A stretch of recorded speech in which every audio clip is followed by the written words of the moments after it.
Do you know what's common between IAS Swati Sharma and IAS Arnav Mishra, who were preparing for the UPSC exam in 2022?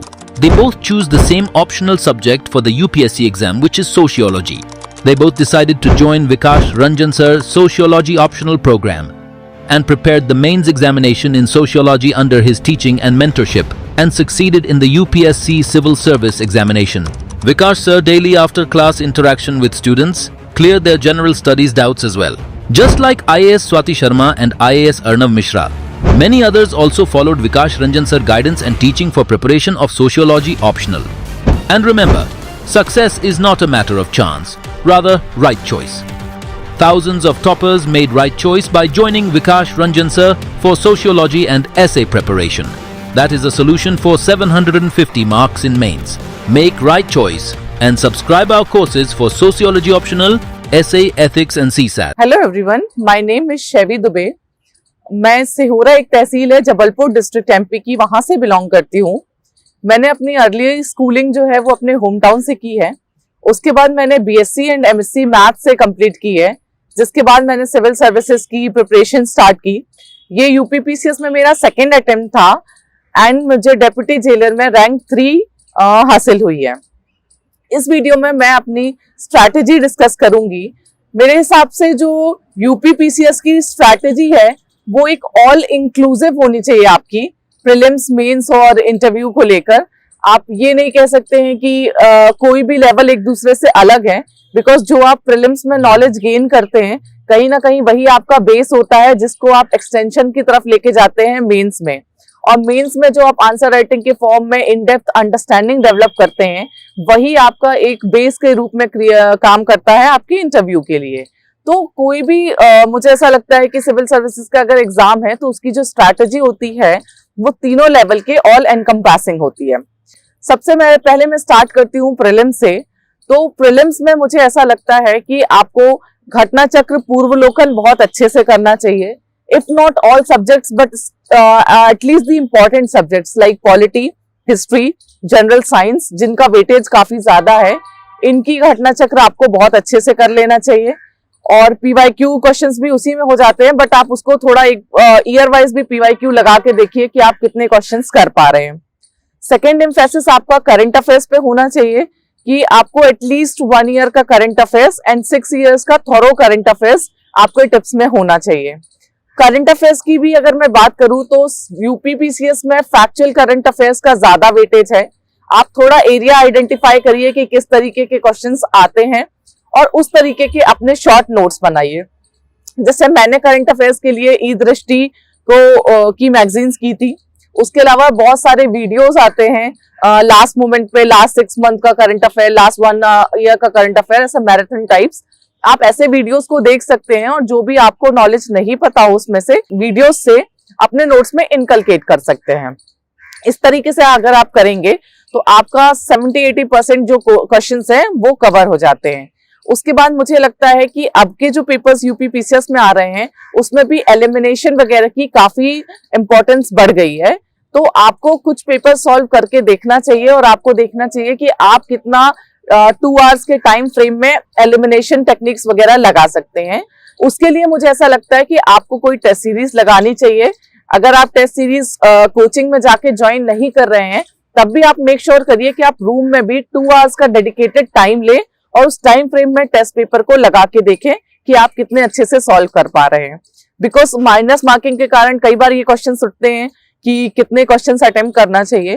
तो मुझे लगता है कि ये individual to individual depend करता है। कई लोगों की एक्यूरेसी बहुत अच्छी होती है तो वो कम क्वेश्चंस भी अटेम्प्ट करके अच्छा स्कोर कर लेते हैं, और कई लोग काफी ज्यादा क्वेश्चंस भी ऑन एन एवरेज अटेम्प्ट करते हैं। तो ये डिपेंड करेगा कि आपकी कितनी नेगेटिव मार्किंग हो रही है। इस बेसिस को एनालाइज करने के लिए आपको टेस्ट देने की बहुत ज्यादा जरूरत है, जिससे आपको समझ में आएगा कि आपके लिए क्या स्ट्रैटेजी वर्कआउट कर रही है। तो अगर आप इन तीनों चीजों का कॉम्बिनेशन अच्छे से करते हैं और आप रिवीजन करते हैं, बिकॉज जैसे मैं घटना चक्र करती थी तो उसमें मुझे जो भी डाउट्स आते थे या जो मुझसे क्वेश्चंस नहीं बनते थे मैं उनके शॉर्ट नोट्स बना लेती थी ताकि मैं एग्जाम के टाइम पे उन शॉर्ट नोट्स को मल्टीपल टाइम रिवाइज कर पाऊं। मुझे ऐसा लगता है कि आप जितने बार रिवाइज करेंगे आप उतने अच्छे तरीके से अपना जो क्वेश्चन को टारगेटिंग है वो बेहतर रूप से कर सकते हैं। अब मैं आती हूँ मेंस की तरफ। मुझे ऐसा लगता है कि मेंस के लिए कोई भी ऐसा एक पर्टिकुलर इंस्टीट्यूट नहीं है जो ऑल इंक्लूसिव आपको सब चीज की तैयारी करवा सकता है, जहां से आप सारे नोट्स उठा सकते हैं। मेंस में जरूरी है कि आप सिलेबस को समझिए और उस हिसाब से शॉर्ट नोट्स बनाइए। आपके पास टॉपिक्स के हिसाब से बुलेट पॉइंट्स में नोट्स होने चाहिए और डेटा एंड फैक्ट्स होने चाहिए, जिससे आप अपने आंसर्स को एनरिच कर सकते हैं। और आपको प्रीवियस ईयर पेपर्स देख के एनालाइज करने की भी जरूरत है कि आप किस तरीके के क्वेश्चंस आते हैं। जैसे अगर यूपीपीसीएस में देखा जाए तो कुछ फ्लैगशिप स्कीम्स है गवर्नमेंट की, लाइक स्मार्ट सिटी हो गई, डिजिटल इंडिया हो गया, ऐसे ही इंक्लूसिव डेवलपमेंट हो गया। ये सब कुछ क्वेश्चंस हैं जो कई बार रिपीट हुए हैं पेपर में, इफ नॉट किसी वे में, बट कुछ वे ट्रांसफॉर्म हो जाएगा, बट इस तरीके के क्वेश्चंस आते हैं। तो आपको मेक श्योर करना चाहिए कि इस तरीके के क्वेश्चंस में आपके पास बहुत अच्छे पॉइंट्स हो, ताकि अगर ऐसे क्वेश्चंस आपके पेपर में आ रहे हो तो आप उसमें अच्छे स्कोर कर पाए। उसके साथ मुझे लगता है कि मेंस में सबसे बड़ी दिक्कत जो एक एस्पिरेंट फील करता है वो है कि आंसर राइटिंग करने की में स्टार्टिंग करने में दिक्कत हो रही है। तो मुझे लगता है कि आंसर राइटिंग स्टार्टिंग के लिए सबसे ज्यादा जरूरी यही है कि आप लिखना ही स्टार्ट करें। कोई भी टेस्ट सीरीज या कोई भी कोचिंग इंस्टीट्यूट आपको आंसर राइटिंग नहीं सिखा सकती है जब तक आप खुद से आंसर लिखने की तरफ एम्फेसाइज ना करें। आप डेली 2 आंसर लिख सकते हैं, बिकॉज अगर आपको एकदम से 20 क्वेश्चंस लिखने पड़ जाएं तो वो थोड़ा डिफिकल्ट हो जाता है अगर आपने कभी नहीं लिखा है। बट अगर आप डेली 2 आंसर्स लिख रहे हैं और आप उसको मेक श्योर कर रहे हैं कि आप इवेल्युएट कराएं, तो वो कहीं ना कहीं हेल्पफुल रहता है कि आप उस तरीके से अपनी आंसर राइटिंग को एनरिच कर सकते हैं। मुझे जैसे अपना भी याद है कि मैंने जब इनिशियली आंसर राइटिंग स्टार्ट की थी तो एक आईएएस नेटवर्क करके प्लेटफॉर्म है, मैं उस प्लेटफॉर्म पे डेली 2 आंसर्स लिखती थी और वो इवेल्युएट करके देते थे। तो उससे कहीं ना कहीं आपको एक कॉन्फिडेंस आता है कि मैं किस तरीके का लिख रहा हूँ, क्या मुझे और सुधार करने की जरूरत है। एंड बिलीव मी, अगर आप इस तरीके की प्रैक्टिस महीने भर भी कर लेते हैं तो आप आंसर राइटिंग में एक अच्छी एज ले लेते हैं। उसके अलावा अगर मेंस में भी जैसे मैंने बोला कि शॉर्ट नोट्स बनाना बहुत जरूरी है, मैंने मार्केट में एक बुक देखी है ये संगम करके, जिनने GS1 मेंस के नोट्स निकाले हैं। बिकॉज हमें भी पता है कि मेंस में एक पेपर के अंदर 6-6, 7-7 सब्जेक्ट हैं और सारे सब्जेक्ट्स की बुक्स अगर आप लास्ट मोमेंट में रिवाइज करने लग जाएं तो बहुत डिफिकल्ट होता है। इस बुक में अगर आप देखें तो इतनी बुक में इनने पूरा सिलेबस कवर किया हुआ है और टू द पॉइंट इनके टॉपिक्स है। इस तरीके से ये बुक बनी हुई है, तो मतलब कलरफुल थी, मुझे काफी अच्छी लगी देख के। मुझे ऐसा लगा कि अगर मुझे भी ये बुक अपने मेंस के टाइम मिली होती तो काफी मुझे हेल्प मिलता कि मैं लास्ट मोमेंट में रिवाइज कर पाऊं। इसमें इस तरीके से इनने इंट्रोडक्शन वगैरह भी हर टॉपिक का दिया है, बिकॉज बच्चों को ये प्रॉब्लम स्टार्ट होती है कि मैम कहाँ से स्टार्ट करें, इंट्रोडक्शन किस तरीके से लिखना चाहिए। बुलेट पॉइंट्स में इनने अपने पॉइंट्स को कवर करने की कोशिश की है एंड हर टॉपिक को कंक्लूड किया है। तो इस तरीके से मुझे लगता है कि अगर ऐसे इनिशिएटिव हर सब्जेक्ट के लिए हो मेंस के, तो ये आपको एक एज दे देते हैं। बिकॉज ऐसी बुक्स को आपको 2 या 3 बार भी मेंस के टाइम पे रिवाइज करना पड़ जाए तो आप इजिली रिवाइज कर सकते हैं। इस तरीके के आप हर सब्जेक्ट के लिए कर सकते हैं। क्योंकि यूपी में पेपर 5 और 6 इसी बार ऐड हुआ है, तो मैं स्पेसिफिकली पेपर 5 और 6 के लिए आपसे बात करना चाहूंगी। मुझे ऐसा लगता है कि पेपर 5 और 6 की सबसे बेहतरीन स्ट्रेटेजी ये है कि आप पूरे सिलेबस को नोट डाउन करें, सिलेबस में से की पॉइंट्स के शॉर्ट नोट्स बनाएं, यूपी की वेबसाइट्स को बहुत अच्छे से फॉलो करें, वेबसाइट्स में से उनकी स्कीम्स निकालें, डेटा फैक्ट्स निकालें। UP government even social media sites के माध्यम से बहुत अच्छे से अपने डेटास वगैरह को टाइम के साथ बताता रहता है, तो आप उन डेटास के भी शॉर्ट नोट्स बना सकते हैं। इससे ये होगा कि आपकी जो आंसर राइटिंग है यूपी को लेकर वो एनरिच हो जाएगी। प्लस मुझे लगता है कि आपको यूपी के मैप्स वगैरह बहुत अच्छे से करना चाहिए। जैसे अगर आप क्योंकि मुझे लगता है कि जो GS 1, 2, 3 का सिलेबस है, अगर उसी को यूपी में एड ऑन कर लिया जाए तो वो यूपी स्पेसिफिक के हिसाब से तो 5 और 6 का बहुत हद तक सिलेबस कवर हो जाता है। फॉर एग्जाम्पल, अगर आप हड़प्पन सिविलाइजेशन पढ़ रहे हैं तो आपको हड़प्पन साइट्स कौन कौन सी यूपी में प्रेजेंट थी, अगर आप उस चीज को और एड ऑन कर लें तो आपका यूपी का एक वो टॉपिक कवर हो जाता है। सिमिलरली अगर आप बुद्धिज्म पढ़ रहे हैं, जैनिज्म पढ़ रहे हैं, तो आपको ये पता होना चाहिए कि कौन कौन से यूपी में उसके सेंटर्स थे। जब भी आप इन चीजों को पढ़ रहे हैं, मैं बहुत बार बार इस चीज को बोलूंगी कि आप मैप्स में एम्फसाइज करिए। वो आपकी आंसर राइटिंग को भी स्ट्रॉन्ग करेगा, और अगर आपके पास एक विजुअल रिप्रेजेंटेशन रहेगा मैप्स के फॉर्मेट में, तो उससे आप, मुझे लगता है कि रिकॉलिंग में भी आपके लिए काफी हेल्पफुल रहेगा, और आपको मेंस में मार्क्स भी अच्छे मिल पाएंगे। तो इस तरीके से मुझे लगता है अगर आप छोटे छोटे नोट्स बना के और ऐसे मल्टीपल रिवीजन टाइप के कोई बुक वगैरह को अगर रेफर करें, तो उससे आपके मेंस में मार्क्स एनरिच हो सकते हैं। इस पूरी प्रिपरेशन में किस तरीके से मैंने अपने टाइमिंग्स वगैरह मैनेज की, तो मुझे लगता है कि आपको एक डेडिकेटेड टाइम टेबल बनाने की जरूरत है।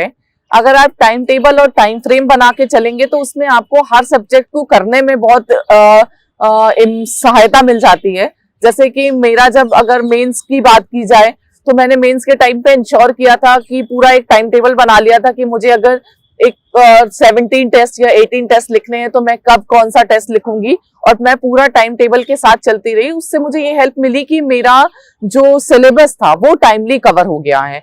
सिमिलरली मुझे ऐसा लगता है कि आपको जो टाइम है वो बहुत सबसे प्रेशियस है इस एग्जाम में। जैसे कि अगर मेंस का जो टेस्ट पेपर था, उससे पहले मैंने इंश्योर किया था कि मैं 4 दिन मॉर्निंग इवनिंग लिख के देख लूं एक बार कि मैं एक्चुअल टाइम फ्रेम में उस चीज को लिख पाऊंगी या नहीं लिख पाऊंगी। तो आपकी जो स्ट्रैटेजी है उसमें टाइमिंग का बहुत इंपॉर्टेंट रोल है। अगर आप 2 दिन पढ़ रहे हैं फिर 2 दिन का गैप ले रहे हैं, तो इस तरीके से एक लंबा पेस बनाना मुश्किल होता है। ऑब्वियसली नो डाउट गैप्स की जरूरत होती है, बिकॉज एक टाइम बाद एग्जॉस्टिंग हो जाता है, एक लंबी जर्नी होती है ये। बट आप उस गैप को एक सर्टेन टाइम के बाद लीजिए, एंड उस गैप को एक कंस्ट्रक्टिव यूज की तरह लीजिए। उसमें आप अपने फ्रेंड से मिलिए, अगर आपकी कोई हॉबी है आप वो परस्यू कर सकते हैं। मुझे बैडमिंटन खेलना पसंद था, तो मैं जिस दिन मुझे ऐसा लगता था कि मेरा मन नहीं लग रहा है, तो मैं 1-2 घंटे बैडमिंटन खेलने चली जाती थी। या आप फ्रेंड से मिलिए ताकि आपको बाद में फिर एक रिफ्रेशिंग फील हो और आप अच्छे से पढ़ें। बट मेक श्योर करिए कि आप पढ़ाई के बीच में गैप लें, ना कि गैप के बीच में पढ़ाई करें। तो ये एक बहुत जरूरी चीज है जिसको आपको बैलेंस करना आना चाहिए। तभी आपको, मुझे लगता है कि एक डेडिकेशन के साथ आप चेंजेस लाके अपनी प्रिपरेशन को और एनरिच कर सकते हैं। ये मेरा सेकंड अटेम्प्ट था, मैंने आपको बताया। जो मुझे लगता है कि फर्स्ट अटेम्प्ट में मेरे साथ वर्क नहीं किया था, वो ये था कि मैंने फर्स्ट अटेम्प्ट पे टेस्ट सीरीज उतनी ज्यादा नहीं लगाई थी। मैंने टेस्ट एनरोल किया था, बट मैं to be very frank time bound manner में सारे टेस्ट नहीं लिख पाई थी। तो टाइम से सारे टेस्ट ना लिख पाने का एक रीजन था कि मुझे लगा कि मैं लास्ट अटेम्प्ट पेपर को क्वालिफाई नहीं कर पाई थी। बल्कि इस बार फिर मैंने इसी पे सबसे ज्यादा काम किया कि चाहे वो प्रीलिम्स रहा हो, चाहे वो मेंस रहा हो, चाहे वो इंटरव्यू रहा हो, मैंने हर चीज का अपना प्रॉपर प्रायर शेड्यूल बनाया था कि अगर प्रीलिम्स है तो मुझे इतने टेस्ट लिखने हैं, मेंस है तो मुझे इंश्योर करना है कि मैं इतने टेस्ट लिखूं, और अगर इंटरव्यू का टाइम है तो भी मैंने जो मॉक्स है उनको बनाया था कि मुझे ये 6-7 मॉक्स देने हैं और टाइम फ्रेम के अंदर मुझे देना है। तो अगर आप इस तरीके से अपनी स्ट्रैटेजी को मैनेज करके चलेंगे प्रायर बेसिस में, तो मुझे लगता है कि यही चीज थी जिसने मुझे इस बार मेरे साथ एक अलग जो मैंने फैक्टर अपनाया और जिसने मुझे सक्सेस भी दिलाई। तो मुझे लगता है कि इस चीज का रोल हो जाता है कि अगर आप चाहें, अगर आप टाइमली करें तो आपको सक्सेस मिल सकती है। कुछ लोग बोलते हैं कि सोशल मीडिया से कंप्लीटली अपने आप को कट ऑफ कर देना चाहिए अगर आप प्रिपरेशन कर रहे हैं। टू बी वेरी फ्रैंक, मैंने पूरा कट ऑफ नहीं किया था सोशल मीडिया से। मैं कहीं कहीं अवेलेबल थी, बट बहुत जुडिशियस यूज करना तो जरूरी है। इस चीज को मैं भी एग्री करती हूँ कि आप सोशल मीडिया का यूज करें बट मिसयूज ना करें। बिकॉज अगर आप पूरे टाइम, बहुत ज्यादा टाइम उसमें किल हो जाता है, ये हम भी जानते हैं। तो अगर आप उसको यूज भी कर रहे हैं तो आप उसको एक एंटरटेनमेंट सॉर्ट ऑफ रखें कि उसमें आप थोड़ा बहुत टाइम दें कि आप अपने फ्रेंड से कनेक्ट हो पाए, बट उसको बहुत ज्यादा डेडिकेटेड टाइम ना दें कि उसकी वजह से फिर आपकी पढ़ाई कॉम्प्रोमाइज हो। तो अगर आप इस चीज को कर पा रहे हैं तो ठीक है, और अगर आप नहीं कर पा रहे हैं तो फिर सोशल मीडिया बंद रखना ज्यादा बेनिफिशियल है। मुझे लगता है anything should not come at the cost of your studies. इसलिए अगर आपको ऐसा लगता है कि सोशल मीडिया आपको इतना इन्फ्लुएंस कर रहा है कि स्टडीज में कॉम्प्रोमाइज हो रहा है, तो आप उसको बंद करिए। अगर आपको लगता है कि आप सिर्फ उसको एंटरटेनमेंट पर्पज से आधे घंटे 1 घंटे दिन का यूज कर रहे हैं तो ठीक है। ये भी मैं बोल रही हूँ, ये सब अपना इंडिविजुअल पे डिपेंड करता है। मेक श्योर करिए कि आप जो टाइम टेबल बना रहे हैं वो फॉलो करिए। कई लोग बहुत ज्यादा आवर्स पढ़ लेते हैं, 12 घंटे 14 आवर्स भी पढ़ते हैं, कुछ लोग 8 घंटे 9 घंटे पढ़ते हैं। तो सबकी अपनी अपनी स्ट्रेटेजी होती है। मेरे हिसाब से जो जरूरी है कि आप जितने भी आवर्स पढ़ें उसमें फुल डेडिकेशन के साथ पढ़ें और उसमें आप कोई भी तरीके का कॉम्प्रोमाइज ना करें। कई लोग इस चीज के लिए भी रहते हैं कि मुझे कोचिंग करना चाहिए या नहीं करना चाहिए। मैंने यूपीपीसीएस के लिए कहीं भी किसी तरीके की कोई कोचिंग नहीं की है, पूरी सेल्फ स्टडी की है। और सेल्फ स्टडी के लिए मैंने जो अपनी बुक्स वगैरह यूज की हैं वो सब मैंने आपसे डिस्कस भी की हैं। स्टैंडर्ड बुक्स जो थी, जैसे पॉलिटी के लिए लक्ष्मीकांत होती है, इकोनॉमिक्स के लिए मैंने मृणाल सर का नोट्स वगैरह किया हुआ है, हिस्ट्री के लिए मैंने स्पेक्ट्रम को किया था, एंशिएंट और मेडिवल के लिए मैंने एनसीईआरटीज वगैरह की थी। और मेंस के लिए ऐसा पर्टिकुलर किसी इंस्टीट्यूट की बुक्स नहीं पढ़ी थी, बट कहीं से भी कुछ अच्छा लगता था तो मैं उसको पढ़ती थी। और न्यूज़पेपर वगैरह के एडिटोरियल्स वगैरह से, अगर जैसे यूनिफॉर्म सिविल कोड में कई बार काफी सारे एडिटोरियल्स आ जाते हैं, कुछ अच्छे पॉइंट्स मिल जाते थे तो मैं उनको अपने नोट्स में एनरिच कर लेती थी। तो इस तरीके से करके मैंने किया है और मुझे नहीं लगता कि कोचिंग का बहुत ज्यादा इंपॉर्टेंट रोल है तो आपकी अपनी डेडिकेशन का। कोचिंग करने से ये इंश्योर नहीं हो जाता कि आपको सक्सेस मिल जाएगी। आपकी सक्सेस मिलने की श्योरिटी तब बढ़ती है कि आप उसकी तरफ कितने एफर्ट्स दे रहे हैं। तो वो एफर्ट्स आप कोचिंग के साथ भी दे सकते हैं और कोचिंग के बिना भी दे सकते हैं। तो मैं ये नहीं बोल रही हूँ कि कोचिंग ना करना ही सही है, बिकॉज कहीं कहीं मुझे लगता है कि कोचिंग बच्चे को डिसिप्लिन करने में भी एक इम्पॉर्टेंट रोल प्ले करती है। बट ये सोलली डिपेंड करता है कि आपको किस लेवल की रिक्वायरमेंट है। मुझे कोचिंग की जरूरत नहीं महसूस हुई थी, मुझे लगा कि मैं सेल्फ स्टडी करके कर सकती हूँ, तो मैंने उस तरीके से किया है। बाकी लास्ट में मैं यही बोल सकती हूँ जो एस्पिरेंट्स मुझे सुन रहे हैं कि ये बहुत एक लंबी जर्नी है। अगर आप फर्स्ट अटेम्प्ट में भी निकाल रहे हैं तब भी एक ईयर लॉन्ग जर्नी होती है, तो उसमें आपको पेशेंस बहुत ज्यादा जरूरी है और अपनी गलतियों से सीखना बहुत ज्यादा जरूरी है। गलतियां सबसे होती हैं और कई लोगों को फर्स्ट अटेम्प्ट में रिजल्ट मिल जाता है, कई लोगों को कुछ टाइम लग जाता है। ये इसलिए होता है कि आप अपनी चीजों में कितनी क्लैरिटी लेके आते हैं। और मैंने शुरू से एक ही चीज बोली है, that I have right to action but not right to result. तो वही सबके साथ होता है कि आपके हाथ में कर्म करना है, रिजल्ट क्या आएगा वो आपके हाथ में नहीं है, बट रिजल्ट जो भी आ रहा है आप उससे सीख जरूर लीजिए। आपको अगर लग रहा है कि कोई चीज कमियां रह गई थी तो आप उन कमियों पे काम करिए और आप उस पे आगे बढ़िए। मेक श्योर करिए कि जो आपकी प्रॉब्लम्स रह गई थी वो दोबारा ना हो। अगर आप इस तरीके से अपनी गलतियों पे काम करते करते और सुधार करेंगे तो मुझे लगता है आपको सक्सेस जरूर मिलेगी। मैं बहुत थैंक्स करूंगी दिल्ली नॉलेज ट्रैक का भी, जिनने अपने माध्यम से मुझे एक प्लेटफॉर्म प्रोवाइड किया कि मैंने जो भी अपनी एक जर्नी इस यूपीपीसीएस के लिए जी है वो मैं आप सबके साथ शेयर कर सकूं। और अगर इससे कुछ स्टूडेंट्स को भी बेनिफिट मिलता है तो मैं अपने आप को बहुत अच्छा फील कर पाऊंगी। बाकी जो भी फेलो एस्पिरेंट्स है, आई वुड से कि आप बहुत अच्छे से तैयारी करते रहिए, एक अच्छी स्ट्रैटेजी को फॉलो करिए, आप अपनी एक अच्छी डेडिकेटेड स्ट्रैटेजी बनाइए और उससे आपको जरूर सक्सेस मिलेगी। I wish you all a very best of luck. Thank you.